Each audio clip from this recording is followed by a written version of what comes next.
Hello student, last video में हमने study किया था यस डिस्प्लेसमेंट वेक्टर। ना उसके आगे कंटिन्यू करें नेक्स्ट टाइप ऑफ वेक्टर में। Yes, next type of vector is null और जीरो वेक्टर।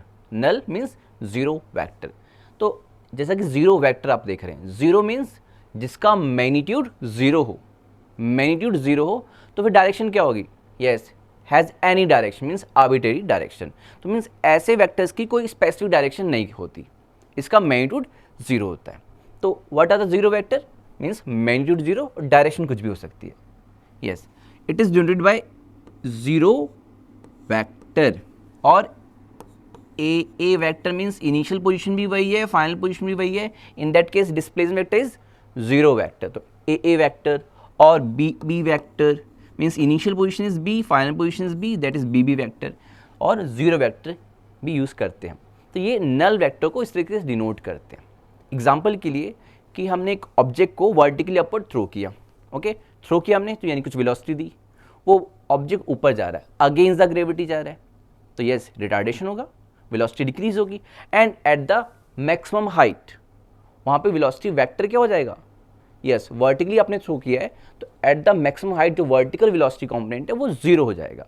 तो यानी कि वर्टिकली अपवर्ड थ्रो किया तो एट द मैक्सिमम हाइट जो वेलोसिटी वेक्टर है वो जीरो वेक्टर यानी नल वेक्टर होगा। और उसमें रैंडम कोई भी डायरेक्शन हो सकती है, या तो अपवर्ड हो सकता है या डाउनवर्ड हो सकता है। तो that is example of null vector. तो ये डॉट से डिनोट किया है। और यहाँ पे जो वेक्टर है which is not a null vector means जिसकी वैल्यू जीरो वेक्टर नहीं है, वो आपका प्रॉपर वेक्टर है। तो ये इनप्रॉपर वेक्टर हो जाएगा। Clear? Okay, now come to the next type of vector, collinear vectors. Yes, collinear vectors, जैसे कि आपको नाम से आइडिया लग रहा है, कोलिनियर यानी कॉमन लाइन की बात करें, यानी कि जो कॉमन लाइन पे जो वेक्टर्स होते हैं, यानी कि सेम लाइन पे जो ड्रॉ कर सकते हैं जिन वेक्टर्स को, they are called collinear vectors. और इन वेक्टर्स के बीच का जो एंगल होता है वो यस या तो 0 डिग्री होता है या 180 डिग्री होता है। दैट मीन्स जो कोलिनियर वेक्टर्स होते हैं वो पैरेलल भी हो सकते हैं या एंटी पैरेलल भी हो सकते हैं। ठीक है, मैग्नीट्यूड से कोई मतलब नहीं। पैरेलल वेक्टर आपको पहले ही बताया मैंने फर्स्ट में ही। तो जो पैरेलल वेक्टर होते हैं, मैग्नीट्यूड कुछ भी हो, डायरेक्शन क्या होता है? सेम होता है। और एंटी पैरेलल अपोजिट डायरेक्शन। तो उसी तरीके से जो कोलिनियर वेक्टर हैं उनको हम एंटी पैरेलल या पैरेलल वेक्टर भी कह सकते हैं। ठीक है, तो यस, तो 0 डिग्री और 180 डिग्री एंगल होता है। तो अगर कोई वेक्टर कोलिनियर वेक्टर है, लेट एग्जांपल के लिए हमने ए वेक्टर ड्रॉ किया कि जो ए वेक्टर है वो ये रहा, this is a vector. Clear? Now B vector this one. आप क्या देख रहे हैं इसमें? डायरेक्शन सेम देख रहे हैं ना? तो अगर आपने डायरेक्शन सेम देखा इसका मतलब दोनों के बीच का एंगल क्या है? 0। बट मैग्नीट्यूड डिफरेंट है।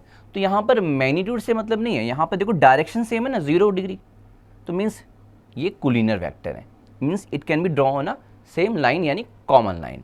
ओके, अब हम ये कह सकते हैं कि जो ए वेक्टर है वो कुछ constant m times B vector है। और ये m आपका कोई भी रियल नंबर हो सकता है। ओके, अगर कोलिनियर है तो m कोई भी रियल नंबर हो सकता है। अगर m की वैल्यू नेगेटिव में है, -1, -2 या -1/2, इसका मतलब ये हुआ कि अगर ये आपका a वेक्टर है और अगर मैंने ड्रॉ किया दिस इज b वेक्टर, तो क्लियर आपको नज़र आ रहा है कि अपोजिट डायरेक्शन में। इसका मतलब है कि माइनस टाइम मीन्स 180 डिग्री। तो जो m की वैल्यू होगी वो नेगेटिव में होगी। वो अगर आपका b वेक्टर a से कम है तो जो आपका b वेक्टर है उसको मल्टीप्लाई करेंगे किसी रियल नंबर से और डायरेक्शन अपोजिट तो माइनस में होगा वो, then we get a vector. तो कोलिनियर वेक्टर के लिए आपका ये कंसेप्ट, ये फॉर्मूला फॉलो होना चाहिए कि अगर a and b vector collinear हैं तो a vector is m times of b vector. ठीक है, ये आपका जो m स्केलर टर्म है, एक ये वैल्यू है, वो एक रियल नंबर हो सकता है जिस बेसिस पे एंगल 0 डिग्री भी हो सकता है, 180 डिग्री भी हो सकता है। तो क्लियर, कोलिनियर वेक्टर्स जैसा कि आप डायग्राम में भी देख सकते हैं, ये सारे कोलिनियर वेक्टर्स हैं, ये जितने एरोज हैं, क्योंकि एंगल या तो 0 है या तो 180 डिग्री है, means they are collinear vectors. Now come to the next type of vector, coplanar vectors. Okay, यहाँ पे भी आइडिया लग रहा है नाम से ही, coplanar means common plane, vector which are lying in a common plane, यानी एक प्लेन पे जितने वेक्टर्स आप ड्रॉ कर दो, क्योंकि वो उसी प्लेन पे ड्रॉ है ना, तो लाइक ये एक प्लेन ड्रॉ है आपके, इस प्लेन पे जितने वेक्टर्स आप ड्रॉ कर दो वो इस कॉमन प्लेन पे लाई कर रहे हैं, means all these are coplanar vector. अब ये स्क्रीन एक प्लेन है, ओके, इस स्क्रीन पे मैं कोई भी वेक्टर ड्रॉ कर दूं, लेट ये A vector, this is B vector, this is C vector, okay, तो इस तरीके से ए बी सी ये मैंने इस स्क्रीन पे ड्रॉ किया, ये एक प्लेन है, तो ये सारे vectors A B C common plane पे ड्रॉ है, means they are coplanar vector, okay. इसकी भी कंडीशन होती है जो कि आगे मैथमेटिकली आप जब सॉल्व करेंगे तो आप देखेंगे कि कोई वेक्टर अगर को प्लेनर है तो लेट कि A vector B vector C vector coplanar, तो जो ए वेक्टर है वो constant m times of B vector plus n times of C vector, again वही m और n कोई भी रियल नंबर हो सकता है, ये यहाँ पर फॉर्मूला ओबे होना चाहिए अगर वो कोप्लेनर वेक्टर्स हैं। और भी मेथड होते हैं, हम जब वेक्टर अलजेब्रा पढ़ेंगे तो और भी डिफरेंट मेथड स्टडी करेंगे जिसके थ्रू हम प्रूफ करेंगे कि कोप्लेनर वेक्टर्स जो है उनको बताना है कि ये कोप्लेनर है तो वो कौन से फॉर्मूले के थ्रू होगा। उनमें से एक ये फॉर्मूला है कि अगर ए बी सी कोप्लेनर है तो A vector is m times of B vector plus n times of C vector है, वैसे ही और भी फॉर्मूलेस आपको मिलेंगे। Now come to the next slide. Yes, next one is orthogonal vector. Orthogonal, yes, orthogonal vectors क्या होते हैं? ये वो वेक्टर्स हैं जो कि एक दूसरे के परपेंडिकुलर हों। अब आपके माइंड में आ रहा होगा कौन से वेक्टर परपेंडिकुलर है। जैसे आपने यूनिट वेक्टर में X axis, Y axis, Z axis, ये तीनों जो एक्सिस हैं वो एक दूसरे के क्या होती हैं? यस, म्यूचुअली परपेंडिकुलर होती हैं। और इनके लिए जो हमने यूनिट वेक्टर यूज़ किया था वो क्या था? आई cap, J cap, K cap. ये जो I cap, J cap, K cap है वो क्या है? ऑर्थोगोनल वेक्टर्स हैं। जैसे अगर मैंने ड्रॉ किया कि अगर ये ए वेक्टर है और दिस इज बी वेक्टर, इनके बीच का एंगल 90 डिग्री है, means A and B are orthogonal, means एक दूसरे के परपेंडिकुलर हैं। सिमिलरली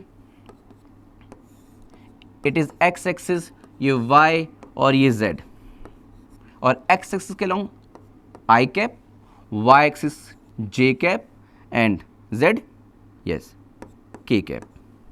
तो ये जो I cap, J cap, K cap है जो कि हमने पहले भी स्टडी किया है ना, यस, यूनिट वेक्टर है। ये यूनिट वेक्टर्स क्या हैं? एक दूसरे के परपेंडिकुलर है, means I cap, J cap and K cap are orthogonal vector also, क्योंकि ये एक दूसरे के म्यूचुअली परपेंडिकुलर हैं। मीन्स आगे हम जो वेक्टर अलजेब्रा पढ़ेंगे तो वहाँ पे कुछ फॉर्मूले और भी स्टडी करेंगे जहाँ पे हम बता सकते हैं कि ये वेक्टर परपेंडिकुलर है। ठीक है, हम dot product, cross product, types of vector में जो आगे स्टडी करेंगे उसमें हमें क्लियर हो जाएगा कि किस तरीके से प्रूव कर सकते हैं कि वो ऑर्थोगोनल है या नहीं। फिलहाल आपको बस बेसिक सा आपको नॉलेज होनी चाहिए कि ऑर्थोगोनल मीन्स जो कि परपेंडिकुलर हों एक दूसरे के, that is orthogonal vectors. Clear? Now come to the next slide. Yes, next one, polar vector.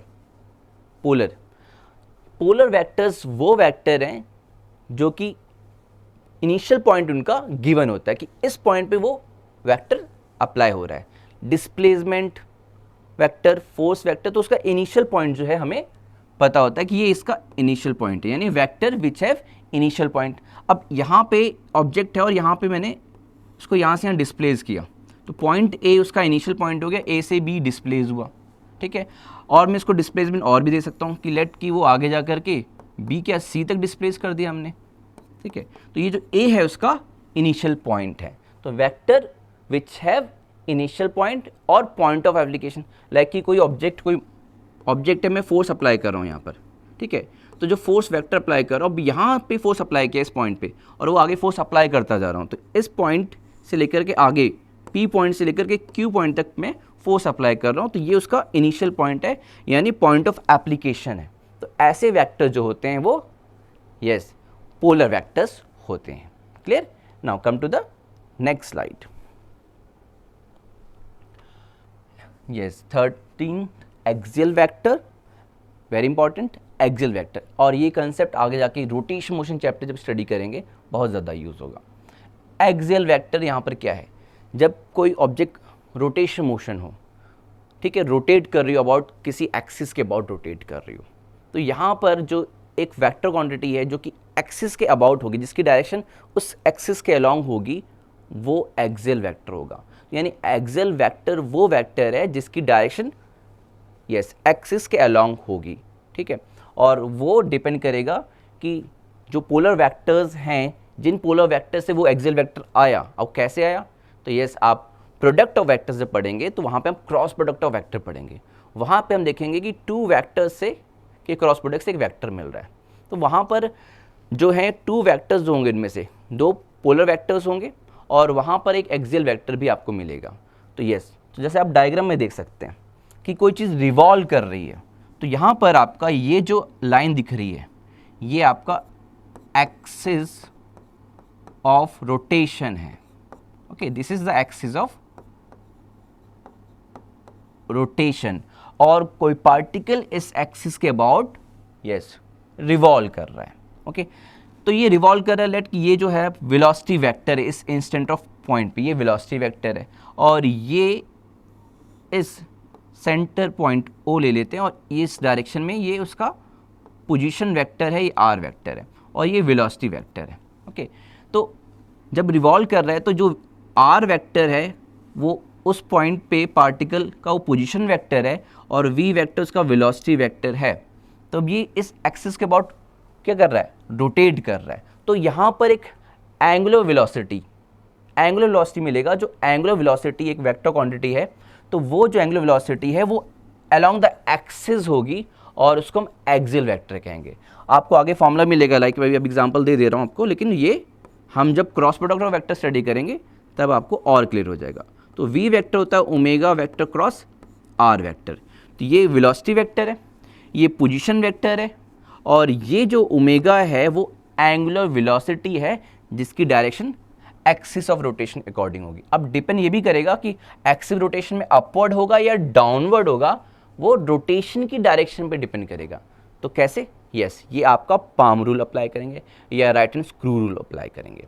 तो जब मैं पाम को ऐसे मूव कर रहा हूँ, ओके, ऐसे, अब ऐसे मूव कर रहा हूँ तो थंब ऊपर है, तो ये थंब रिप्रेजेंट कर रहा है वेक्टर को जो कि एक्सिस के अलॉन्ग है। तो ये इस तरीके से थंब ऊपर है, तो वेक्टर की डायरेक्शन ऊपर है। और अगर मैंने ऐसे मूव किया, डायरेक्शन रिवर्स कर दी, रिवॉल्व करने की डायरेक्शन रिवर्स कर दी मैंने, तो थंब क्या है, नीचे की तरफ, तो देन उस वेक्टर की डायरेक्शन चेंज हो गई, ठीक है। तो according to direction of rotation या रिवोल्यूशन जो है वो एक्सियल वेक्टर की डायरेक्शन चेंज हो रही है। क्लॉकवाइज के अकॉर्डिंग अलग है, एंटी क्लॉकवाइज के अकॉर्डिंग अलग डायरेक्शन है। तो ये है एक्सियल वेक्टर, जो कि हम क्रॉस प्रोडक्ट ऑफ वेक्टर पढ़ने के बाद आगे रोटेशन मोशन चैप्टर में बहुत डिटेल में स्टडी करेंगे कि किस तरीके से ये एक्सियल वेक्टर की डायरेक्शन हम शो करेंगे और कौन सी फिजिकल क्वांटिटीज जो होंगी वो एक्सियल वेक्टर को के अलोंग होगी, यानी वो एक्सियल वेक्टर होंगी, एक्सिस के अलोंग होंगी। तो इसमें से आपको एग्जांपल नजर आ रहा है, angular velocity, angular momentum, angular acceleration, torque. तो ये सब आपके एक्सियल वेक्टर हैं, क्योंकि इनकी डायरेक्शन जो होती है वो अलोंग द एक्सिस होती है, या तो अपवर्ड होगी या तो डाउनवर्ड होगी। डिपेंड किस पे करेगा, वेरी गुड, डिपेंड करेगा कि डायरेक्शन ऑफ रोटेशन या रिवोल्यूशन क्या है। Okay, yes, come to the next slide. तो अब तक जो हमने टाइप्स ऑफ वेक्टर में स्टडी किया, क्या हमें कंसेप्ट क्लियर है, उसको चेक करने के लिए ये एक एग्जाम्पल है आपके सामने। यानी in this figure which of the vectors are, yes, first one collinear. आपको ये डायग्राम नजर आ रहा है, इसमें आपको A vector, B vector, C vector, D vector clearly visible है। ओके, तो A B C and D जो वेक्टर है, इन चारों वेक्टर में कौन से वेक्टर कोलिनियर वेक्टर्स हैं? Okay, anyone? गुड। तो यहाँ पे कोलिनियर वेक्टर पहले तो आपको पता होना चाहिए डेफिनेशन, जो कि अभी मैंने आपको बताई। कोलिनियर वेक्टर्स क्या है? Vectors which are lying on a same line. Angle क्या होना चाहिए मेनली? 0 डिग्री या 180 डिग्री। यानी आप देख लो कि कौन से वेक्टर्स के बीच में एंगल 0 डिग्री या 180 डिग्री है। आप देखो यहाँ पर ए vector, C vector. Okay, A vector की डायरेक्शन ये अपवर्ड, सी वेक्टर की अपवर्ड। एंगल क्या है दोनों के बीच में? 0। तो ठीक है, कोलिनियर वेक्टर में एंगल क्या होता है? 0। डी वेक्टर देखो, तो सी एंड डी 180 डिग्री, ठीक है, ए और डी में भी 180 डिग्री, यानी कि यहां पर आपका कोलिनियर वेक्टर कौन सा है, A vector, C vector and D vector. Clear? These A, C and D are collinear vectors. कैसे? क्योंकि इनके बीच में एंगल जो है वो या तो 0 डिग्री है या तो 180 डिग्री है। Next second one, equal vectors. तो इक्वल वेक्टर्स कौन से हैं इसमें? इक्वल वेक्टर्स डेफिनेशन पहले याद होनी चाहिए। What are the equal vectors? Anyone? देखो गुड, याद है, अच्छा। Equal magnitude and same direction. तो वेक्टर जिनका मैग्नीट्यूड इक्वल हो, यानी इसकी लेंथ सेम हो और डायरेक्शन सेम हो। यस, दिख रहा है यहाँ पे कौन सा ऐसा? A vector length, C vector length. तो लेंथ दोनों की सेम है, इक्वल मैग्नीट्यूड, डायरेक्शन देख लो, यस दोनों अपवर्ड है, डायरेक्शन सेम है, इसका मतलब A and C are equal vectors. Means equal vector में आपका A vector and C vector are equal vectors. Now next third one, coinitial vector. Coinitial, तो पहले डेफिनेशन और नाम से ही आइडिया लग गया था। को-इनिशियल मीन्स कॉमन इनिशियल पॉइंट। तो यस, कॉमन इनिशियल पॉइंट क्या है? आप यहाँ पे देख लें, ये पॉइंट देखो आप, ठीक है, ये पॉइंट कॉमन पॉइंट किन वेक्टर्स के लिए? C vector, D vector and ये यस बी वेक्टर। ये देखो डायरेक्शन बी वेक्टर की, यस। तो coinitial vector C vector, D vector and B vector are coinitial vectors. तो क्लियर हो गया आपको कि डेफिनेशन अच्छे से क्लियर है उसकी कि टाइप्स ऑफ वेक्टर में। बस उसको आपको अप्लाई करना है इस फिगर में और आपको मिल जाएगा क्या? Collinear vector, equal vector and coinitial vector. Okay, come to the next slide. Okay, यहाँ पे अगेन आपके पास सामने प्रैक्टिस शीट है। इन क्वेश्चंस को सॉल्व करना है जो अब तक आपको बताया गया टाइप्स ऑफ वेक्टर में, उन कंसेप्ट को माइंड में रखते हुए, ठीक है, आपको इन क्वेश्चंस को सॉल्व करना है। स्टार्ट करें। फर्स्ट वन, यस, क्या है? Find the angle between vectors A and B vector. Okay, A vector and B vector, A vector and B vector के बीच में एंगल फाइंड करना है, जो कि डायग्राम में आपको यहाँ क्लियर विजिबल है। एनीवन? 60 डिग्री, 60 तो दिख रहा है, लेकिन ए और बी के बीच का एंगल है नहीं। ध्यान से देखो आप, ये आपको एरो नजर आ रहा है ए वेक्टर, ओके, और ये बी वेक्टर का एरो देखो, ये देखो, इसको आगे कंटिन्यू जरा करो। ये बी वेक्टर की डायरेक्शन ऐसे है, तो ये एंगल होगा ए वेक्टर और ये बी वेक्टर है, और ये एंगल आपका क्या होगा? ये स्ट्रेट लाइन हो गया, और ये 60 प्लस दिस एंगल, अगर इसको x मान लें तो 60 प्लस एक्स 180, तो जो x की वैल्यू क्या आएगी? 120 डिग्री। तो यानी कि ए वेक्टर और ये डायरेक्शन है बी वेक्टर की, तो ए वेक्टर बी वेक्टर के बीच में ये एंगल कितना है? ये आपका 120 डिग्री है। क्लियर? तो इस तरीके से हम टू वेक्टर्स के बीच में एंगल फाइंड कर सकते हैं। Clear? Now second one, if a unit vector is represented by 0.5 I cap plus 0.8 J cap and plus C K cap. Okay, clear? तो ये आपको यूनिट वेक्टर कहा है, ये यूनिट वेक्टर है। Then you have to find the value of C, C की value find करनी है आपको। तो अगेन यूनिट वेक्टर कंसेप्ट याद करो, क्या होता है यूनिट वेक्टर? यस, वो वेक्टर जिसका मैग्नीट्यूड 1 हो। तो यूनिट वेक्टर का मैग्नीट्यूड 1 होता है, तो यानी कि हम इसको सॉल्व करते हैं, हमें पता है कि यूनिट वेक्टर का मॉड 1 होता है। तो अगर ये आपका ए वेक्टर यानी कि यूनिट वेक्टर है ए, तो यूनिट वेक्टर है तो ए कैप लगा देते हैं। ये यूनिट वेक्टर है 0.5 I cap plus 0.8 J cap plus 6 K cap. तो इसका मैग्नीट्यूड क्या होना चाहिए? 1। तो मैग्नीट्यूड ऑफ यूनिट वेक्टर 1 होना चाहिए। And what is the formula of magnitude? Yes, formula होता है क्या? अंडर स्क्वायर रूट में, यस प्रीवियस वीडियो में बताया था मैंने, आई कैप के आगे जो कॉफिशिएंट है उसका स्क्वायर, दैट मीन्स 0.5 का स्क्वायर प्लस जे कैप के आगे कोफिशिएंट क्या है 0.8 का स्क्वायर एंड देन के कैप के आगे कोफिशिएंट क्या है सी, यस सी का स्क्वायर। एंड ये जो मैग्नीट्यूड ऑफ वेक्टर आया फिलहाल यहाँ यूनिट वेक्टर है, तो अगर यूनिट वेक्टर तो इसका मैग्नीट्यूड क्या आना चाहिए 1 आना चाहिए। और यहाँ से आप सी सॉल्व कर सकते हैं, ये तो आप बहुत इजीली सॉल्व कर सकते हैं, इतना तो आता ही है। यस स्क्वायर रूट हटाने के लिए स्क्वायर बोथ साइड करेंगे, स्क्वायर बोथ साइड करेंगे, देन आप यहाँ से सी स्क्वायर की वैल्यू फाइंड करेंगे और सी आ जाएगा रूट में, और रूट में क्या वैल्यू आएगी सॉल्व कर सकते हैं। यस 0.8 का स्क्वायर, 0.8 का स्क्वायर आपको क्या मिलेगा 0.64, यस ये, एंड 0.5 का स्क्वायर 0.25, ऐड कर दो आप इसको, क्या मिलेगा आपको, और ऐड करने के बाद आप देखो 1 से माइनस करेंगे, वैल्यू क्या आएगी, yes this one, yes square root में 0.11। तो इस तरीके से हमने सी फाइंड कर लिया, ओके सी की वैल्यू हमने डिटरमाइन कर ली सिंपल से कंसेप्ट से, क्या कि यूनिट वेक्टर का मैग्नीट्यूड 1 होता है। तो क्लियर हो गया यूनिट वेक्टर कैसे फाइंड करते हैं, कंसेप्ट क्या है, magnitude of unit vector is 1। तो वहां से हमने मैग्नीट्यूड को इक्वल टू 1 किया और सी डिटरमाइन कर लिया। नाउ नेक्स्ट क्वेश्चन पे चलते हैं। Yes third one, if A vector is equal to,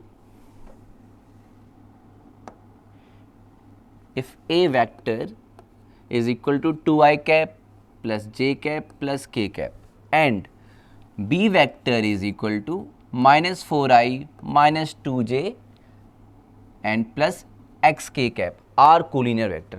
तो यहाँ पे गिवन क्या है, a एंड जो b vector are collinear vector है, आपको डिटरमाइन क्या करना है, वैल्यू ऑफ x डिटरमाइन करनी है। तो x कैसे फाइंड करेंगे, तो अगेन कोलिनियर वेक्टर का कंसेप्ट क्लियर होना चाहिए। कोलिनियर वेक्टर्स क्या है, जिनके बीच में एंगल 0 या 180 डिग्री हो।